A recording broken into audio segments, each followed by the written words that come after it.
하디슈입니다.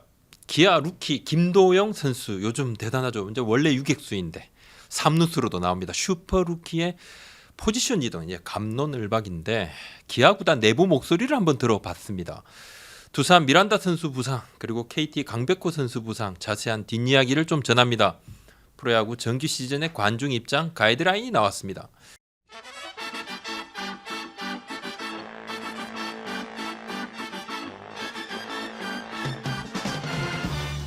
김도영 선수 잘하죠. 잘해도 너무 잘하는데 오늘이 28일 오후입니다. 저녁에 시범 경기가 또 열립니다. 이제 2경기 남았는데 앞선 10경기에서 타율이 4할 5푼 9리, 2홈런 5타점, 대타로 나온 한 경기를 제외하고 매일 안타를 쳤어요. 장타율은 7할이 넘고 또 출루율도 0.45인데 OPS 1.15가 넘는데 지난 24일 키움전에서 2안타 뒤에 세 번째 타석에서 홈런을 쳤습니다. 저도 TV를 보다가 이 말이 그냥 입에서 바로 탁 튀어나왔어요. 와, 이거 미쳤어. 최근에는 3루수로도 나옵니다. 제2의 이종범 유격수의 대명사 아니겠습니까? 호타 준족 유격수의 대명사. 그런 별명도 붙었는데 다 잘하는 오툴 플레이어로 대형 유격수 유망주인데 지금 3루수로 포지션 나옵니다. 포지션 변경을 좀 시험 받는 이유가 뭘까요? 크게 보면 2가지 정도겠죠. 첫 번째는 기존 유격수인 박찬호 선수 잘하거든요. 공격이 약점인 선수인데 수비력이 좋잖아요. 최근에 방망이가 좋으니까 시범 경기 4할 타율을 박찬호 선수가 치고 있고, 두 번째는 박찬호 선수의 유격수 수비가 김도영 선수보다 낫습니다.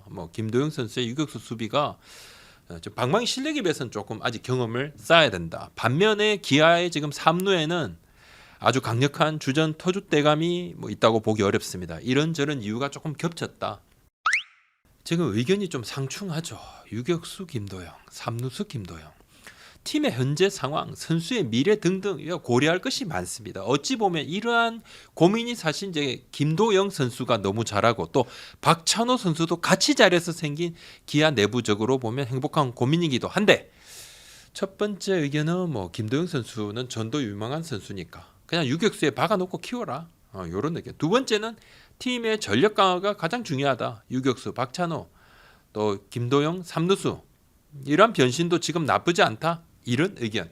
김도영 선수 3루수를 해본 적이 없어요. 시범 경기 그냥 이번 들어서 처음입니다. 3루 수비도 고잘 하더라고요. 그런데 아무래도 낯설다 보니까 어린 선수지 않습니까? 좀 부담이 없지는 않을 거고. 그래도 익숙한 포지션에서 뛰는 것도 버거운 신인한테 와, 이거 좀 환경을 바꿨다? 좀 무리 아니겠느냐? 이런 의견이 있죠.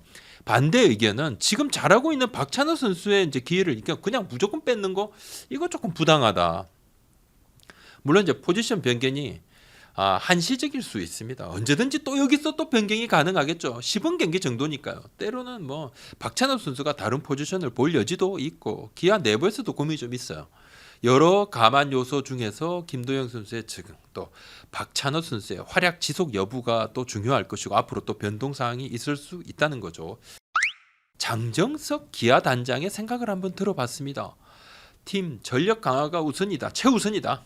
덧붙여 김도영 선수의 적응력은 정말 대단하다 칭찬을 했는데, 장 단장 이야기입니다. 다른 팀도 보면 유격수 출신들이 자리를 옮겨서 타 포지션 주전으로 자리 잡은 선수들이 꽤 있다. 이정우도 유격수, 김선빈도 유격수 출신인데 어려서부터 유격수를 꾸준히 했던 선수들이 확실히 수비 센스가 있는 것 같다. 김도영 선수가 유격수만 봐서 3루수 변신이 좀 쉽지 않겠지 하는 생각이 있었지만 적응하는 시간이 빠르고 확실히 운동 능력이 좋고, 김도영은 유격수로 가면 또 잘할 것 같고 어디 갖다 놔도 잘하고 특유의 운동 능력이 있는 것 같다. 관심이 집중되는 상황에서 멘탈이 좋고 이거 정말 쉽지가 않은데 앞으로도 적응이 중요할 거고 이제 매일 경기가 열리는데 그래프가 있을 거다, 이런 이야기를 했어요.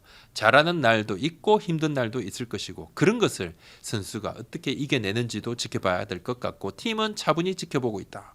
김종국 감독, 코치들이 꾸준하게 조언을 해주고 경험자들의 이야기는 새겨들어야 된다. 김도영이 머릿속에 얼마나 잘 새기고 기억하고 이겨나가느냐가 중요하다. 제가 개막 엔트리 승선에 대해서 한번 물었습니다. 개막 엔트리 승선에 대해서 조금 의심하는 사람은 한 명도 없죠. 장 단장은 개막 엔트리뿐만 아니라 라인업에도 들어가야 되는 거 아닙니까? 이렇게 제게 반문하는데 그만큼 좀 팀에서는 이번 김도영 선수의 활약에 대해서 굉장히 팬들 보시고 계신 것 이상으로 참 대단하다고 생각을 하고 있습니다. 그렇다면 시범 경기 성적은 시범 경기일 뿐인가요? 장단장 생각도 한번 들어봤습니다. 장단장 이야기인데 저는 상당히 공감하는 부분이 있었습니다. 한번 들어보시죠. 시범 경기를 하다 보면 우리 팀뿐만 아니라 타 팀에도 잘하는 선수들이 있다. 하지만 그 자리에 원래 주전이 있다는 생각에 시범 경기에서 좋았던 선수를 굳이 안 쓰는 경우가 있다. 개막 엔트리에는 넣어도 라인업에서 이름을 빼는 경우가 있다. 개인적으로 선수의 최근 컨디션은 무시 못한다고 본다. 실질적으로 시범 경기 기록이나 수치가 그냥 나오는 것도 아니다. 시범 경기에서 좋은 선수는 시즌 초반에 최소 몇 경기라도 팀에 도움이 될 수 있고 어쩌면 장기적으로도 활용할 수 있는 선수로 성장 가능한 경우도 있다. 시범 경기라며 평가절하해버리면 결국은 그 선수가 좋았던 그래픽을 무시하는 것이 되고 그 선수의 감이 떨어질 때 나중에 쓰게 되면 컨디션 상승 시기의 1군 경기력을 확인해 보지 못하는 상황이 된다. 시범 경기 기록이 무시되지 않았으면 좋겠다. 장단장은 다른 선수가 더 잘해서 이렇게 차고 올라오고 밀고 올라오는 것이 아니면 컨디션이 좋은 선수는 그것대로 인정받아야 된다. 이런 이야기를 했는데 덧붙여 김종국 감독이 지금 좋은 팀 분위기를 주도하고 있고 캠프 기간 곁에서 지켜보면서 신인 감독 같지 않다는 생각을 많이 했다. 김도영이 좋은 에너지를 팀에 불어넣어주고 있다. 이런 이야기를 했습니다. 타팀 단장 의견을 제가 한번 좀 들어봤습니다. 앞서 제가 김도영 선수를 바라보는 타팀 A 단장 의견을 전해드렸죠. 강백호와 이정우를 왜 2군에서 키우나 그 발언. 김도영 선수 같은 경우는 그냥 1군에 두고 키워야 될 선수다. 1군에서 바로 뛰게 해야 될 선수다라는 A 단장의 의견을 전해드렸는데 많은 분들이 이제 댓글로 A 단장은 수도권 그 단장님 아니시냐? 맞습니다. 그 명석하신. 그래서 이제 또 다른 B 단장님 제가 의견을 한번 들어봤습니다. 이번에는 이제 김도영 선수의 3루 변신 이 부분을 좀 어떻게 생각을 하는지 B 단장 얘기입니다. 기아는 성적을 내야 되는 팀이다. 이해된다. 팀은 김도영을 유격수로 박아두고 오히려 박찬호를 3루로 보내는 것도 고민을 했을 것이다. 하지만 박찬호 선수가 시범 경기에서 아주 좋다. 박찬호는 공격이 아쉽지 수비는 최고다. 발도 빠르고 김도영을 3루에 보낸다고 해도 이대로 3루수로 굳어지는 것이 아니고 잘하는 선수는 여기 가도 잘하고 저기 가도 잘하고 특히 신인들은 여러 포지션을 경험시킨다. 코칭 스태프의 의도가 있다. 그렇게 하면서 그 선수의 한계나 변화에 대한 적응력을 보고 오히려 김도영의 3루 변신은 방망이 감이 좋은 박찬호 때문이라고 생각을 한다. 김도영으로 인해 기아는 얻으려고 한 것 이상을 얻었다. 박찬호의 각성 그리고 3루 포지션의 다른 선수들도 분발할 것이고 3루수 김도영은 현실적이고 충분히 쓸 수 있는 카드다. 이런 이야기. 부상 이야기입니다. 지난해 시즌 MVP였던 두산 베어스 외국인 투수 아리엘 미란다 선수가 어깨 부상. 지난 20일에 시범 경기 첫 등판을 했는데 구속이 너무 안 나와요. 140이 채 안 나옵니다. 다들 이상하다 생각을 했어요. 두산 벤치와 두산 프런트도 이게 좀 느낌이 쌓였다고 그러죠. 첫 등판이니까 좀 살살 던졌다. 이런 이야기가 좀 나왔는데 결국은 며칠 있다가 어깨 부상. 굉장히 좀 안타까운 상황이고 선수가 어깨 불편하다 해서 MRI를 찍었고 약간의 염증 증세가 발견이 됐습니다. 주사 치료는 하지 않았습니다. 이번 주는 그냥 쉬어야 되고 다음 주에 캐치볼을 시작을 하려 하는데 다음 주 중에 상황을 좀 더 지켜봐야 되는데 지난해도 가을 야구 앞두고 어깨 조금 안 좋았죠. 한국 시리즈에 지각 출장했는데 같은 증세입니다. 근데 그때보다는 좀 부상 상황이 조금 경미하다는 것이 선수 본인 이야기. 또 트레이닝 파트의 공통적인 이야기인데 대체 멤버로는 우선 상무 예비역인 박신지 선수가 좀 맡을 것 같습니다. 지난 27일 SSG 랜더스전에 3이닝 무실점. 두산은 김민규 선수가 상무 입대를 하면서 박신지 선수에게 김민규 선수의 좋았던 때의 그 활약을 좀 기대를 하고 있는데 외국인 투수들은 몸이 자산입니다. 완전하지 않으면 안 던지려 합니다. 이거 당연한 건데 어깨 통증이 좀 경미하면 보통은 던지면서 극복해야 되는 측면이 좀 있다고들 이야기를 해요. 야구인들이 다 트레이닝 파트에서도 그런 이야기 합니다. 근데 미란다 선수는 이런 부분을 좀 감수를 하는 스타일이라고 합니다. 외국인 선수임에도 불구하고 팀에서도 그 부분을 굉장히 좀 고마워하고 지난해도 사실 조금 그랬습니다. 두산 내부에서는 그나마 좀 불행 중 다행이라는 분위기인데 그리고 한 가지 더 29일에 내일이죠. 전담 트레이너인 모레노 씨가 격리 해제가 됩니다. 지난 22일에 입국을 해서 자가격리를 시작을 했는데 29일에 이제 팀에 합류해서 미란다 선수의 몸 관리를 도맡아주게 되는데 지난해도 같이 계속 운동을 도와주던 그런 분인데 미란다 선수가 좀 더 안정감을 느낄 수 있지 않을까 좀 팀에서 기대를 합니다. 복귀까지는 시간이 좀 걸립니다. 다음 주 캐치볼 후의 상태를 봐야 정확한 재활 스케줄이 조금 나올 듯합니다. KT 위즈 강백호 선수가 다쳤는데 오른발 새끼발가락 중족골 골절인데 지난 토요일이죠. 26일에 시범 경기가 비로 취소되면서 퇴근을 했어요. 집에서 계단에서 발목이 접질리면서 새끼발가락을 다쳤는데 오늘이죠. 28일 지정병원 검진을 받았습니다. 골절. 트레이너 소견으로는 한 달 정도인데 재활까지 한 달인지 아니면 휴식을 취하는 게 한 달인지 명확하진 않습니다.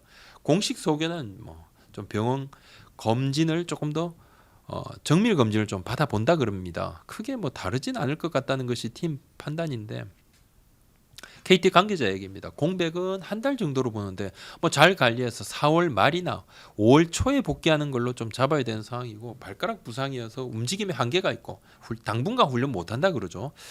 강백호 선수의 공백에 대해 이강철 감독은 라모스 선수가 지금 타격감이 좋으니까 박병호, 라모스, 장성우 이렇게 클린업 라인을 좀 구성을 하는 것이 1순위인데 좀 고민이 있어요. KT 내부적으로는 예전에 이제 강백호 선수가 손바닥 이렇게 찢어지는 부상이 있었을 때 조용호 선수가 잘해줬거든요. 대체 선수로 위기를 좀 극복하고 싶다. 팀 KT 이걸 좀 강조를 하던데 그렇다면 이번 부상이 강백호 선수의 항저우 아시안게임 선발과는 어떠한 관계가 있을까요? 물론 9월에 대회가 열리지만 아시안게임 대표팀의 예비 엔트리는 4월 초에 발표를 하고 5월 초에 또 최종 엔트리 제출이니까 그래도 합류 가능성이 상당히 높습니다. 아시안게임 대표팀의 중심 타자감인데 그런 믿음이 좀 있죠. 프로야구 개막 관중 입장 얼마나 가능할까요? 올 시즌 관중 입장 가이드라인이 어느 정도 나왔습니다. 우리 채널에 JEDOL80님, 지돌80님이 부장님 안녕하세요. 아직 정확한 소식이 없어 글을 남깁니다. 올해 관중 입장 플랜 알 수 있을까요? 퓨처스도 같이 알려주세요. 이렇게 질문 댓글을 주셨습니다. 답을 하겠습니다.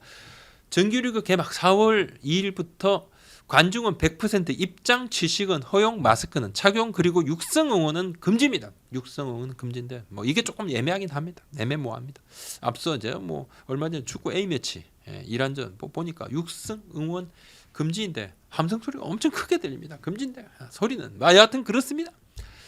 퓨처스 리그 2군 경기는 관중을 좀 받아들이는 쪽으로 가닥을 잡고 논의를 했는데 지금 약간 변수가 있어서 막판 협의가 진행 중입니다. 아직 결정은 나지 않았습니다. 오늘 여기까지입니다. 구독, 좋아요 한번 도와주십시오. 고맙습니다.